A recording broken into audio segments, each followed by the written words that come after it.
mysterious essence was a large silver metal. That part of the metal which came in contact with the gold-producing substance was transmuted into the purest quality of the more precious metal. The rest remained silver.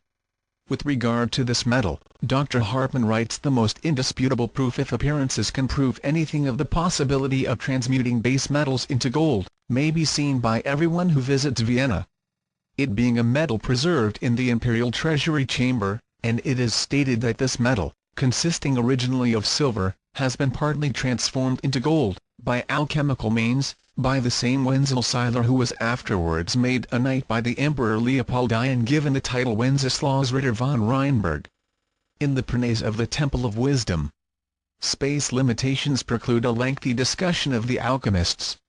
A brief sketch of the lies of four should serve to show the general principles on which they worked, the method by which they obtained their knowledge, and the use which they made of it. These four were grand masters of the secret science. And the stories of their wanderings and strivings, as recorded by their own pens and by contemporaneous disciples of the Hermetic art, are as fascinating as any romance of fiction. Insert Paracelsus. From the complete writings of Paracelsus, of Hohenheim.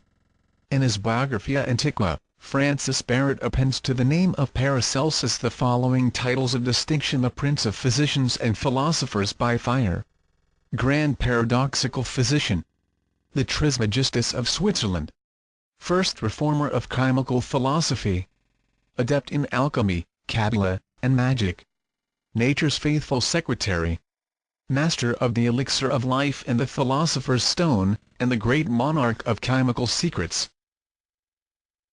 Continued. Paracelsus of Hohenheim. The most famous of alchemical and hermetic philosophers was Philippus Aureolus Theophrastus Bombastus von Hohenheim. This man, who called himself Paracelsus, declared that someday all the doctors of Europe would turn from the other schools and, following him, revere him above every other physician. The accepted date of the birth of Paracelsus is December 17, 1493. He was an only child. Both his father and mother were interested in medicine and chemistry. His father was a physician and his mother the superintendent of a hospital. While still a youth, Paracelsus became greatly interested in the writings of Isaac of Holland, and determined to reform the medical science of his day. When 20 years old he began a series of travels which continued for about 12 years. He visited many European countries, including Russia. It is possible that he penetrated into Asia. It was in Constantinople that the great secret of the Hermetic arts was bestowed upon him by Arabian adepts.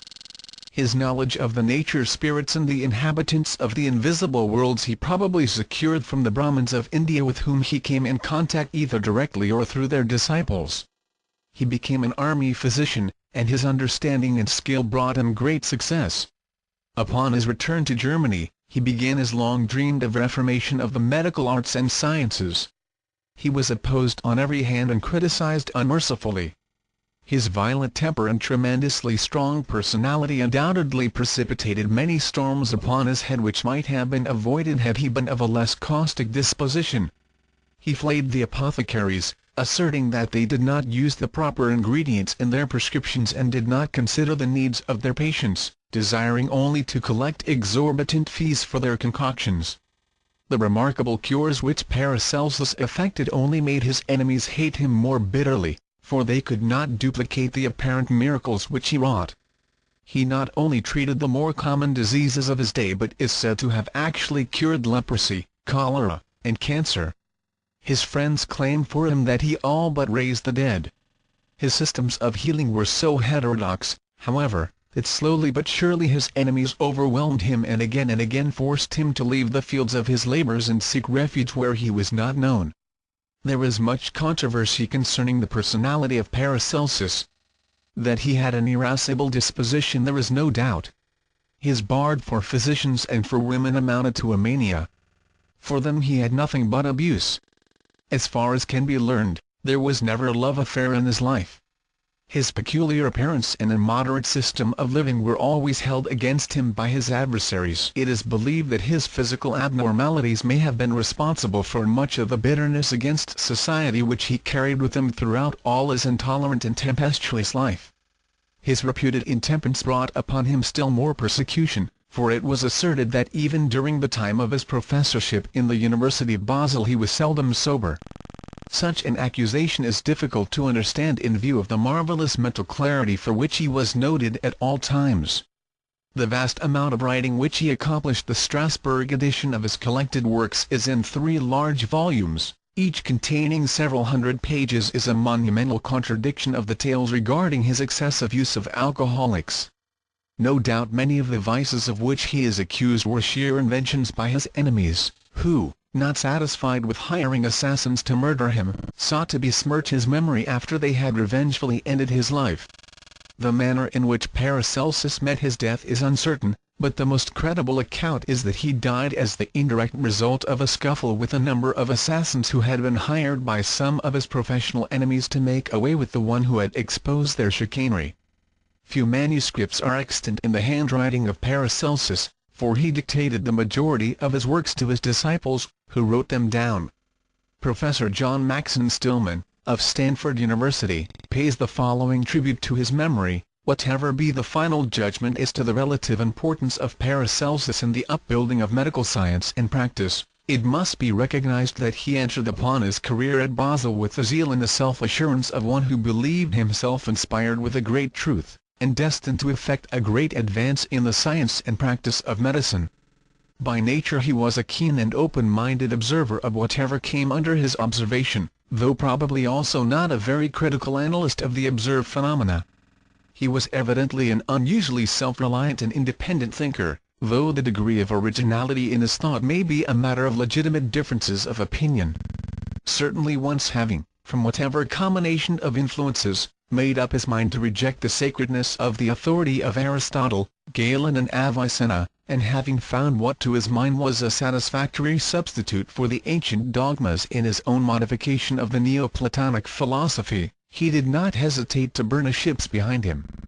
Having cut loose from the dominant Galenism of his time, he determined to preach and teach that the basis of the medical science of the future should be the study of nature, observation of the patient, experiment and experience, and not the infallible dogmas of authors long dead. Doubtless in the pride and self-confidence of his youthful enthusiasm he did not rightly estimate the tremendous force of conservatism against which he directed his assaults. If so, his experience in Basel surely undeceived him. From that time on he was to be a wanderer again, sometimes in great poverty, sometimes in moderate comfort, but manifestly disillusioned as to the immediate success of his campaign, though never in doubt as to its ultimate success, for to his mind his new theories and practice of medicine were at one with the forces of nature, which were the expression of God's will, and eventually they must prevail. The strange man, his nature a mass of contradictions, his stupendous genius shining like a star through the philosophic and scientific darkness of medieval Europe, struggling against the jealousy of his colleagues as well as against the irascibility of his own nature, fought for the good of the many against the domination of the few. He was the first man to write scientific books in the language of the common people so that all could read them. Even in death Paracelsus found no rest. Again and again his bones were dug up and reinterred in another place.